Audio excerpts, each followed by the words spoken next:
Assalomu alaykum hurmatli ustozlar. Bugun sizlar bilan va'da qilingandek Bambuzel sun'iy intellektga asoslangan platforma bilan tanishamiz. Demak, birinchi o'rinda Google Chrome'ga kiramizda. Google Chrome'dan izlash kerak bo'lgan o'sha saytni, platformaning nomini yozamiz. Demak, yozishni boshladim. Mana Bambuzel deb yozsangiz, mana shu tartibda platformaga olib boruvchi yo'lni ko'rsatadi. Demek, e'tibor bersangiz, birinchi mana bu saytga kiramiz, bambuzel.com ga.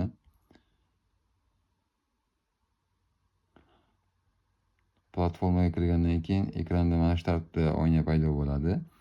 Endi e'tibor beringlar, bu yerda men ro'yxatdan o'tganman. Siz ham o'zingiz Google akkauntingiz orqali ro'yxatdan o'tasizda. Ro'yxatdan o'tgandan keyin sal pastroqqa tushsangiz Play Games degan joy bor. Shu joyga bosamiz. Play Gamesga kiramiz. Keyin bu oynadan biz chap tomon yuqori qismida My Library degan joyga bosib, Games ustiga bosaman. Keyin o'yin yaratish mumkin bo'lgan qismga olib keladi. Keyin pastda e'tibor bering, plus game degan tugma bor. O'shaning ustiga bir marta bosamiz. Bu yerda esa o'yinga nom kiritamiz, keyin o'yin haqida ma'lumot beramiz qisqaroq qilib, o'zimizga kerakli bo'lishi uchun. Bularga nom kiritmasdan turib, bularga yozmasdan turib o'yin yaratib bo'lmaydi. Keyin bu yerda tilni tanlashimiz kerak. Tilga esa o'zbek tilini tanlasak, savollarimizni o'zbek tilida ham chiqarib beradi yaratgandan keyin. Demak, birinchi titlga nom kiritamiz. O'yin nomiga istalgan nomni yozsangiz bo'ladi. Men misol uchun o'zimga mos qisqaroq nom kiritaman. Masalan, Matem deb kiritsam, nom kiritsam, pastga esa o'yin haqida ma'lumot kiritishim kerak. Qisqaroq qilib bir deb yozib qo'yaman. O'zbek tili tanlangan menda.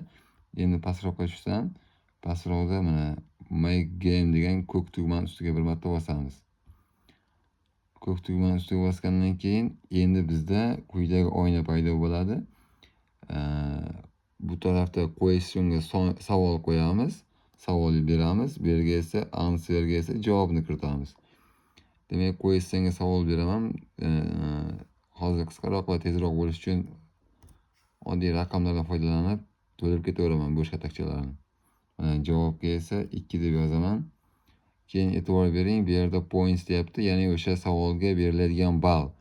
O'zingiz tanlaysiz, 5 balldan 25 ballgacha qiyinligi, osonligiga qarab ball belgilab ketaverasiz. Masalan, savolingiz oson bo'lsa, 5 ball qilsangiz ham bo'ladi. Keyin save tugmasini bosamiz. Endi bizdan ikkinchi savol kiritish so'raydi. Ikkinchi savol, masalan, yana bir marta savol qo'yamizda, bu yerga esa o'sha savolning javobini yozamiz. Keyin yana boyagindek points tugmasiga olib kelamanda, bu yerda savolning darajasiga qarab ball belgilayman. Masalan, 10 ball qo'yaman bu safar. Keyin save tugmasini bir marta bosaman. Qarab turibsizki, keyingi 3-savolni kiritishim uchun yangi oyna ochadi. Keyin 3-savolga ustiga 3 qo'yaman. Savolga yozdik, savol. Keyin javobga ham o'zimiz to'g'ri kalit kiritdik. Keyin esa bu yerga yana ball qo'yamiz. Masalan, bu safar 15 ball qo'yishimiz mumkin. Keyin save tugmasini bosamiz. Mana bu yerda save ichida 3 turibdi. Demak, sizda 3 ta savol bor va savollarni tartibi bo'yicha pastda joylashtirib ketaveradi. Savollar qanchalik ko'p qilsangiz, sizga shunchalik chiroyli o'yin chiqadi. Keyingisiga 4 savol qo'yamanda, undan keyin javobiga yana masalan savol javobini kiritaman. Bu yerga endi ball kiritamiz. 25, 20 farqi yo'q, istalgan ball kiritasiz savolning darajasiga qarab. Save tugmasini bosamiz. Hamma savollaringizni kiritib bo'lganingizdan keyin bularni alohida saqlash tugmasi yo'q. Shuning uchun shunchaki ketishingiz ham mumkin. Yana boyagidek My Library tepa qismidagi tugmaga bosamanda, Games ustiga bir marta bosaman. Qarab turibsizki, mana bu yerdagi Matem degan o'yinimiz tayyor bo'ldi. Ustiga bir marta bosaman. O'yin ochiladi va e'tibor bering, bu yerda savollarimning ro'yxatini beradi. 1, 2, 3, 4 qilib. Keyin o'ynash mumkin. Birdaniga bosgan holatda yoki uni biror bir platformaga yoki o'sha Telegram yoki istalgan elektron pochtagami jo'natib yuborishingiz mumkin, share qilish orqali yoki slayd show qilishingiz mumkin. Xullas, qaysi biri sizga qulay bo'lsa, o'sha usuldan foydalanasiz. Men asosan play tugmasini bosaman. Play tugmasidan keyin mana bu bosgandan keyin bu oyna chiqadi. Bu yerda birinchisi har doim bepul bo'ladi. Qolganlari pulli obuna talab qiladi. Pulli obuna emas, bepul variantdan foydalanaman. Bambuzul ustiga bir marta bosaman. Keyingi bu oynadan nechta guruhga bo'lamiz sinfda. Bitta odam bo'lsa o'zi bilan o'zi o'ynashi mumkin yoki ikkita bo'lsa ikkita guruhga bo'lasiz yoki 3 ta 4 ta guruhga bo'lib chiqishingiz mumkin. Keyin pastroqqa tushsangiz klassik, quiz yoki klassik junior bor. Uchalasini farqi nimada? Quizda faqat savollar bo'ladi, ya'ni berilgan kiritgan savollaringiz o'zi chiqadi.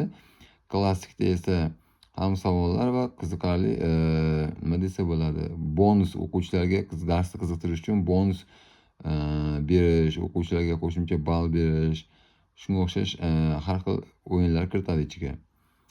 Klassik juniorda esa bu ham xuddi shu tartibda bo'ladi, faqat sal undan ham yaxshiroq variantda chiqadi. Hozir men klassik ikkinchi tugmani bosdim va savollar ro'yxati chiqdi. Mana 1 dan to 6 ta savol kiritganim uchun 4 ta savol kiritganim uchun 4 ta savolim va 2 ta bonus savol ham qo'shib berdi menga.